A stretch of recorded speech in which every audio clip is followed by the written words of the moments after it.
राज्यातील महिला सुरक्षेची स्थिती गंभीर असल्याचं पत्र खासदार सुप्रिया सुळे यांनी गृहमंत्री फडणवीसांनी लिहिलं। पत्रामध्ये राज्यातील कायदा सुव्यवस्थेच्या संदर्भामध्ये चिंता व्यक्त करून योग्य ती उपाययोजना करण्याचं आवाहन सुद्धा सुप्रिया सुळे यांनी केलेलं आहे।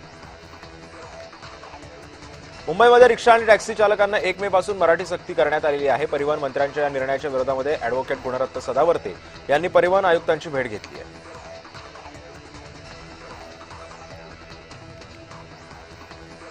येत्या 1 मे पासून रिक्षा चालकांना मराठीची सक्ती करण्यात येणार आहे आणि याचवरून होणाऱ्या टीकेवरती महाराष्ट्रामध्ये मराठीबद्दल अभिमान असणं चुकीचं आहे का, असा सवाल परिवहन मंत्री प्रताप सरनाईक यांनी उपस्थित केलाय।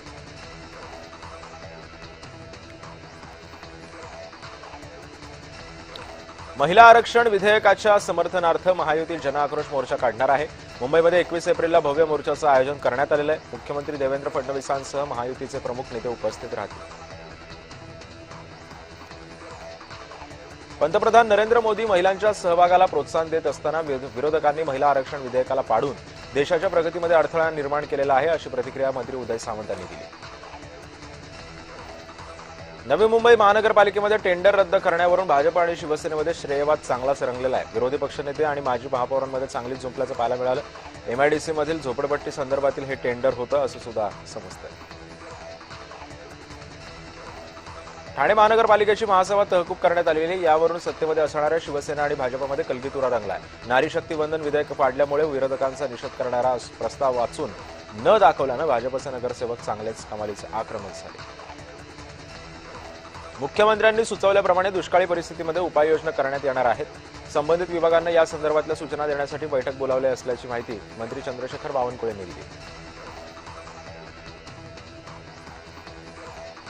बारामतीमधील सहयोग निवासस्थानी खासदार पार्थ पवारांसाठी सांगोल्याच्या कार्यकर्त्यांनं कविता सादर केली आहे। कविता ऐकून पार्थ पवार यांनी त्यांचं कौतुक सुद्धा केलं।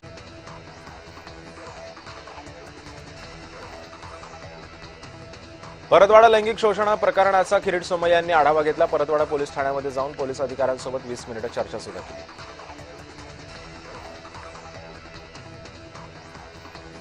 अमित साटम यांचा मुंबई महानगरपालिकेमध्ये हस्तक्षेप वाढला असून निधीच्या मुद्द्यावरून मुंबई महानगरपालिकेच्या विरोधी पक्षनेत्या किशोरी पेडणेकरांनी हा आरोप केलाय। छत्रपती संभाजीनगर इथं शिवसेनेच्या स्वीकृत नगरसेवक पदावरून वाद झाला। इच्छुक पदाधिकाऱ्यांनी उपमहापौर राजेंद्र जंजाळ यांच्या विरोधात आंदोलन केलं।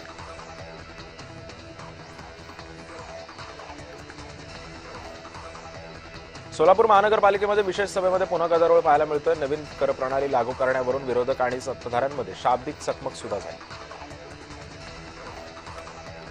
संभाव्य अल निनोच्या पार्श्वभूमीवरती राज्य शासनाची एक बैठक पार पडली। पाण्याच्या नियोजनासंदर्भामध्ये चर्चा झाल्याचं समजतंय। मुख्यमंत्री देवेंद्र फडणवीस, कृषी मंत्री दत्तात्रय भरणे, अर्थ राज्यमंत्री आशिष जयस्वाल हे सुद्धा उपस्थित होते।